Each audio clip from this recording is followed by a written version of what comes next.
Bonjour, bienvenue dans le magazine d'Acadème consacré à la littérature que j'aurai à présent le privilège et le plaisir de présenter.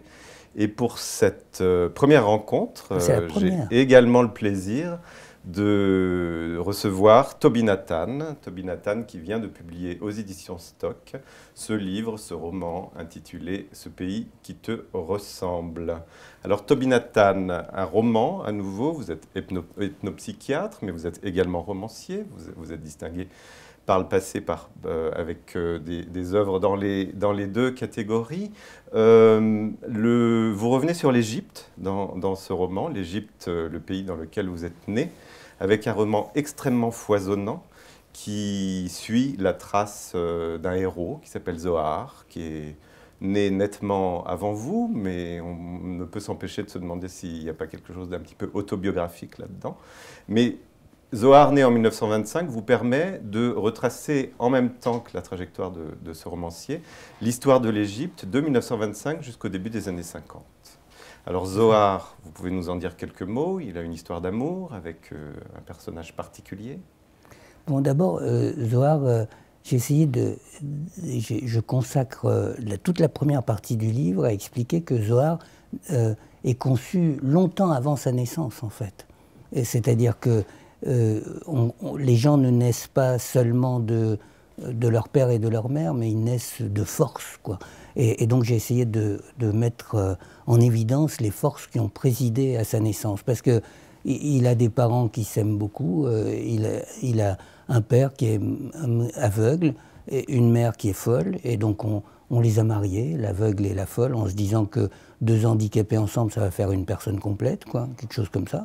Donc on les marie, et puis et on attend qu'ils aient un enfant, il ne vient pas l'enfant. Donc on va demander au rabbin, le rabbin va faire des choses pour faire venir l'enfant, puis il ne vient pas non plus. Donc on va demander aux autres forces qui sont là, et finalement, la dernière des forces, on demande aussi au Rav Moshe, parce que ils vont chez Maïmonide, en fait. Hein. Enfin, je veux dire, dans la synagogue qui a accueilli longtemps la dépouille de Maïmonide avant qu'il parte à Tibériade. Donc on convoque la mémoire de Maïmonide. On convoque la mémoire de Maïmonide, on essaye, ça ne vient pas non plus. Et puis finalement, ce qui marche, c'est quand une sorcière arabe finit par faire emmener la maman, la future maman, dans une danse du zar, qui est la danse de possession traditionnelle égyptienne, et quand elle danse et qu'elle elle accepte de se laisser prendre par un des diables de la terre, que finalement, elle finira par avoir l'enfant. Donc, Zohar est né de toutes ses forces. Oui, ce qui est extraordinaire dans ce roman, c'est qu'on est dans un monde de démons, de Satan, de djinns, de superstitions. C'est-à-dire que pour le lecteur d'Europe occidentale de nos jours, on est dans un monde complètement différent. Vous êtes retourné à quelque chose, sans doute, est-ce que votre expérience d'hypnopsychiatre a son mot à dire là-dedans, mais vous êtes retourné dans cet Orient où finalement les vivants sont commandés par des forces qui les dépassent.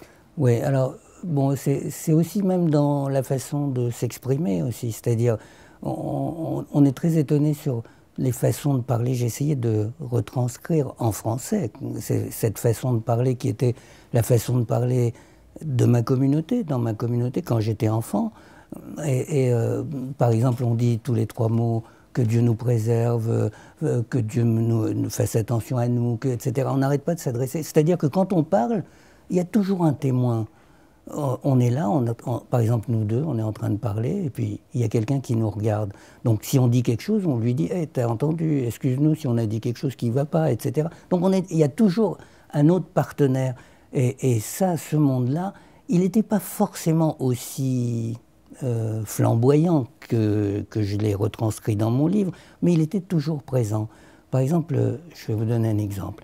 Ma maman, quand elle faisait des frites le dimanche, lorsqu'elle jetait l'huile des frites, et c'est à la fin, quoi, comme tout le monde, quoi, elle les jette dans l'évier, à ce moment-là, elle disait « Destor yashab el-ard », ça veut dire « qu'il en soit selon votre loi, ô propriétaire du sol ». C'est-à-dire qu'elle renversait l'huile bouillante, et il y avait peut-être des afarites sous l'évier, Et ils pouvaient être brûlés. Donc elle les prévenait, attention, il y a de l'huile qui descend, quoi.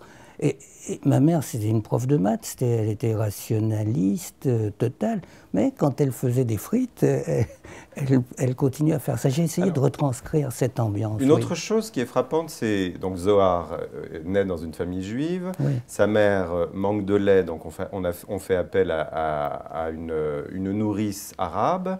Cette nourrice arabe a une petite fille arabe, donc, et on sent une espèce d'intrication des Juifs et des Arabes, et surtout, dans la vie quotidienne, on peut s'imaginer que c'était comme ça, mais dans les croyances aussi, c'est-à-dire que les croyances, on se les échange d'une certaine manière. C'est-à-dire que j'essaye de retranscrire une expérience que j'ai eue partout, en Égypte bien sûr, dans mon enfance, mais c'est plutôt des souvenirs, et les récits de ma mère qui était un véritable griot. Ma mère, elle connaissait toutes les histoires, quoi. Donc c'est aussi à cause d'elle. Donc c'est le livre de votre mère. Oui, un peu, c'est le livre de ma mère. Mais comment ces histoires sont, comment dire, je veux dire, la magie, c'est le seul endroit où il n'y a pas de racisme, en fait. Parce que la magie, c'est de la technique. Et donc, c'est comme si vous avez besoin d'une Jeep. Vous n'allez pas voir qui est-ce qui a fabriqué la Jeep. La Toyota, c'est la meilleure, vous prenez la Toyota, hein, c'est ça. Et bien pareil, vous avez besoin d'avoir un enfant, vous allez voir là où on peut vous en donner un, quoi. Néanmoins, une des choses qui m'a frappé aussi dans votre livre, moi qui suis souvent lecteur de littérature yiddish, c'est, je ne sais pas si c'est une influence, mais en tout cas une proximité avec Isaac Bashevis Singer, ce monde de démons, de forces occultes qui peuplent la maison, la forêt, la ville, la vie. Et pourtant, dans le monde d'Isaac Bashevis Singer, les sorciers ne se mélangent pas, c'est-à-dire que les juifs et les chrétiens ne s'échangent pas leur tour. C'est peut-être la différence. Je ne sais pas sûr. Hein. J'adore Singer, c'est un de mes auteurs favoris. Hein. Je trouve que c'est vraiment très sympathique à vous de me comparer à Singer, mais j'adore Singer. Mais peut-être c'est la différence. Nous, sur la magie, sur la sorcellerie, c'était très commun. Alors, vous parliez vous vous demandiez si ce roman avait quelque chose d'autobiographique. Il y a un élément autobiographique dans ce roman, un élément consciemment autobiographique, parce qu'il doit y en avoir beaucoup d'autres. Mais c'est que quand je suis né, ma mère n'avait pas de lait, en effet. Et donc, je suis né à l'hôpital italien au Caire. Et donc ma mère n'avait pas de lait et on a cherché dans l'hôpital une nourrice. Et il y avait une femme syrienne qui avait beaucoup de lait. Et donc elle avait une fille aussi. Et ma mère, jusqu'à toute sa vie, ma mère m'a dit « N'épouse jamais une syrienne, ça pourrait être ta sœur de lait. » Et ça, cet interdit-là, moi ça me fascine ce truc, cet interdit-là est un interdit qui était dans toutes les communautés. Alors qu'en Égypte, comme vous savez, épouser sa sœur, c'est presque permis, quoi. Sa cousine, en tout cas. Sa cousine germaine, et puis les pharaons, ils épousaient leur sœur. Bon, enfin, je veux dire, épouser sa sœur, c'est pas si grave. Épouser sa sœur de lait, c'est strictement interdit. Et c'est autour de cet élément que j'ai construit la chose. Bien sûr qu'il y a quelque chose de plus hein, dans le roman. C'est que, en fait, c'est un piège du rabbin. Comme cette famille se moque beaucoup du rabbin, le rabbin se venge. Quand il doit faire l'amulette contre Lilith, parce qu'à la naissance d'un enfant, on fait toujours l'amulette contre Lilith, quand il fait l'amulette contre Lilith, comme ils sont deux enfants ensemble en train de téter la même femme, eh bien il fait une amulette commune, en fait. Et là, ils sont très surpris, parce que l'amulette est individuelle, c'est pour protéger la personne, et il dit, elle les protège tous les deux à condition qu'ils soient ensemble. En fait, il les accouple. Et il rend la famille folle à cause de ça. Et c'est une vengeance du rabbin, en fait. L'amour qui va naître entre eux, c'est un peu une vengeance du rabbin. Donc tout le livre raconte cet amour où il ne faut absolument pas qu'ils soient ensemble et en fait ils s'aimantent l'un l'autre. Ils sont aimantés, quoi. Ils sont aimantés l'un à l'autre. Ouais. Mais tout ça se passe sur un fond d'Égypte, oui. Une Égypte multiculturelle. Alors il y a des personnages extraordinaires, déjà des personnages politiques. Vous passez beaucoup de temps à raconter la vie et les frasques du roi Farouk, notamment. Qui était un personnage fabuleux, Farouk. Vous réglez leur sort aussi aux Anglais, Donc on est dans cette Égypte avec la domination anglaise, la colonisation anglaise, la tentative de Farouk à la fois de pouvoir vivre sa vie de cocagne et en même temps de pouvoir diriger son pays. Et il y a tout un fond politique dans ce livre où interviennent les frères musulmans, où interviennent bien entendu Nasser et ses colonels. Et tout ça par le truchement d'individus, c'est-à-dire qu'on suit vos héros, on suit les amis de Zohar qui l'un s'engage d'un côté, l'autre de l'autre, etc. Et vous parvenez à nous faire une fresque à la fois extrêmement intime dans l'amour de ces deux personnes et une fresque de l'Égypte. Et la jeune fille, la sœur de lait, s'appelle... Elle s'appelle Masreya. Qu'est-ce que ça signifie? Masreya, ça veut dire l'égyptienne. Masreya, c'est l'égyptienne. Masr, c'est l'Égypte, hein, en arabe, pardon. Et en hébreu, Mitzrayim. Mitzrayim, en hébreu, elle est plurielle. Il y en a deux. Il y en a deux en Égypte. Parce qu'il y a la Haute-Égypte et la Basse-Égypte. Mais en Égypte, on avait fait une seule Égypte, Masr. Comme vous savez, ça veut dire, ça vient d'une racine qui veut dire l'angoisse, hein, Masr. En fait, ça veut dire que le Nil se resserre, en fait. Le Nil se resserre beaucoup. Comme Khartoum, le Nil aussi, à Khartoum, il se resserre aussi. Khartoum, ça veut dire tuyau. Le Nil devient presque un tuyau. Mais au Caire, le Nil, c'est une mer. D'ailleurs, on dit Bahr. C'était le même mot pour dire le fleuve et la mer, en fait, hein, on dit ça. Alors, juste un mot sur Farouk. Farouk est un personnage... Pourquoi est-ce qu'on ne parle pas... Pourquoi est-ce que Shakespeare n'a pas écrit une pièce sur Farouk, quoi? C'est étonnant, moi je suis très étonné. Non, je blague. Hein. Mais Farouk, c'est-à-dire quand il arrive au pouvoir, Farouk a 16 ans. C'est la mort de son père qui le précipite au pouvoir. Il est beau, il est grand, il a des yeux clairs, il parle l'arabe alors que son père bafouillait l'arabe, parce que c'est une dynastie, c'est des Albanais, hein, des Kurdes d'Albanie. Et donc c'est une dynastie comme ça qui a régné sur l'Égypte sans être égyptien, mais c'est le premier à parler arabe et à s'adresser à son peuple. En plus, il est musulman croyant, donc il ressemble à son peuple. Son peuple l'adore. Et Farouk a un problème, il a une vraie névrose, quoi. Et ça, c'est un personnage qu'il faut rentrer dedans. C'est-à-dire, il veut faire bien, il veut faire son boulot de roi, et en même temps, il est confronté à la violence des Anglais qui viennent s'installer là, et aussi à sa propre névrose. Et c'est une scène incroyable, parce que Farouk, qui est un des hommes les plus riches d'Égypte, hein, est kleptomane. Et il vole des objets. C'est-à-dire, quand on invitait Farouk dans une maison, on planquait l'argenterie, quoi. Parce qu'il piquait l'argenterie. Mais vous semblez mettre le destin de l'Égypte sur le destin de Farouk, en fait. Vous pensez vraiment que la pusillanimité de ce monarque a fait que l'Égypte a basculé dans autre chose, est sorti du multiculturalisme pour rentrer dans autre chose? Parce que je reviens sur vos personnages. Zohar est amoureux de l'Égypte, de Misraïa. C'est un peu Tominatan qui est éternellement amoureux de son pays natal. Moi, j'aime l'Égypte. Manière. Mais malheureusement pas d'une Égyptienne. Mais alors, ce qui ressort de votre livre, en fait, c'est il y a une espèce d'érotisme et de sensualité de l'Orient. Ce livre est extrêmement sensuel. Et pourtant, quand on va en Orient maintenant, quand on va en Égypte ou dans pas mal de pays arabes, on ne ressent plus du tout cette sensualité. C'est vrai. On ressent des femmes masquées des pieds à la tête. Peut-être que dans leur intérieur, elles ont une sensualité, mais pas dans la rue. Alors que vous montrez la sensualité dans la rue. Et est-ce que vous n'avez pas la sensation que cette sensualité de nostalgie que vous exprimez d'un temps ancien, elle reste chez les orientaux de diaspora, finalement? Sûrement. Vous avez parfaitement raison. Il y a eu un moment où l'Égypte a hésité. Et c'est ce que je raconte, en fait. Hein. Elle a hésité. Dans les années 1920, Alexandrie était considérée comme un des grands ports d'Europe, pas d'Orient. Hein. Et à ce moment-là, l'Égypte avait envie de devenir un des grands pays européens.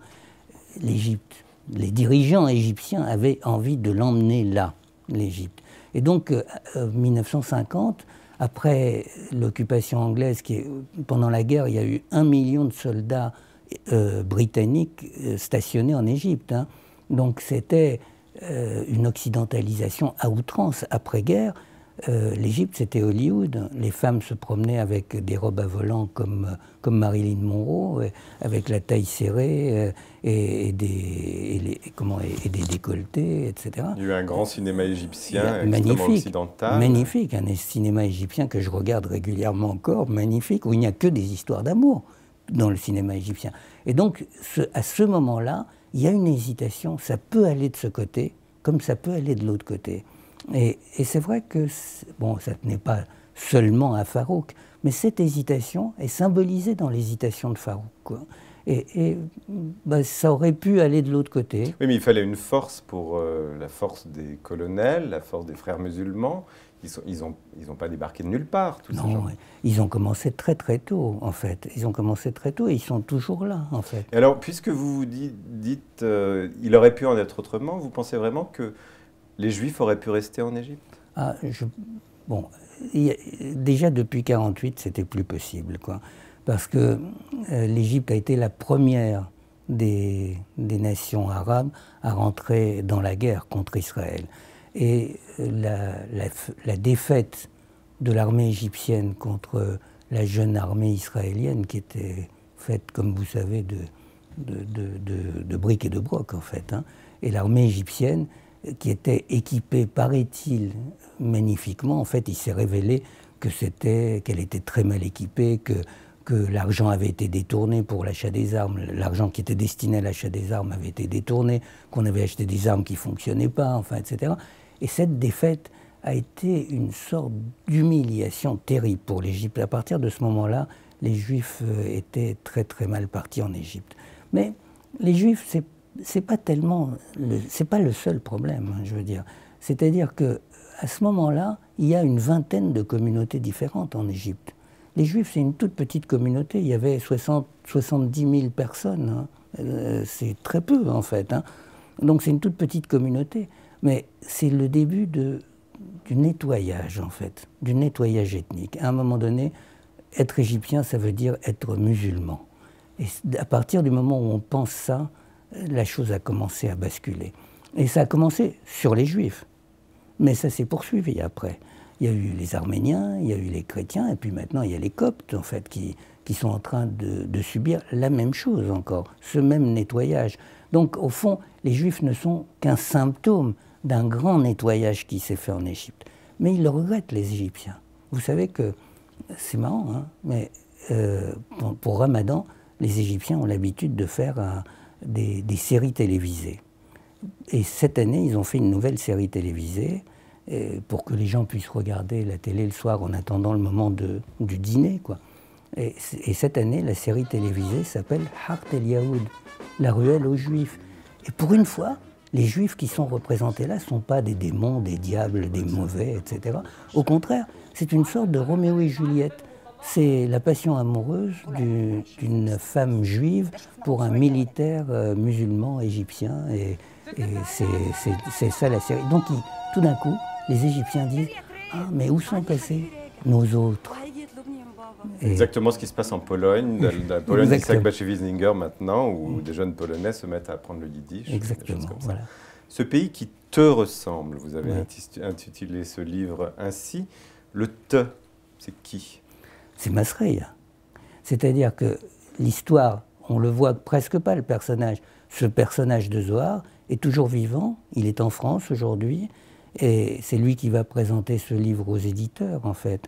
Et il le dédie à cette femme qu'il a toujours aimée, qui est sa sœur de lait, et qui est restée en Égypte, elle.